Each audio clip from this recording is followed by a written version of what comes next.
Alright, the $10 million question. Why does Tears of the Kingdom run well when Scarlet and Violet ran poorly? Now here's the thing. If you put the two games in an emulator and you run them side by side and you examine their performance is actually very similar. Now that alone is something that a lot of people are going to be like, no. But yeah, no. As a factor of the stuff that they're drawing, their performance is pretty much similar. There's no big black magic that's making Tears of the Kingdom run better. It's just that Tears of the Kingdom is drawing less stuff on screen. Which, is good design. But its performance starts to drop when about the same amount of stuff is drawn on screen as Scarlet and Violet. It's just that Game Freak made the decision that the drop in performance was worth being able to see Pokemon moving off in the distance, for example.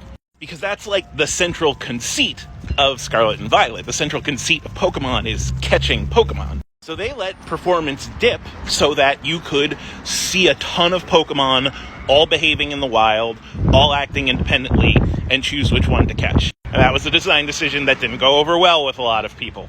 Tears of the Kingdom, on the other hand, despawns stuff all the time.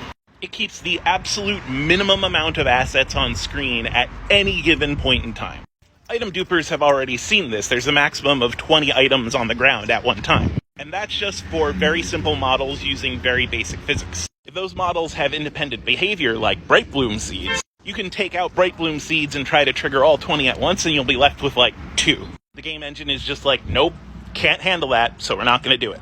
Link rarely has to fight more than, 5 enemies at one time. And when he does, like in Monster Outpost fights, you do see the frame rate drop. It's like I've been saying from day one, it's not really a matter of optimization as in some magic code that just makes the game better. A lot of optimization is a factor of design. The design of Tears of the Kingdom is such that it doesn't have to draw a whole lot.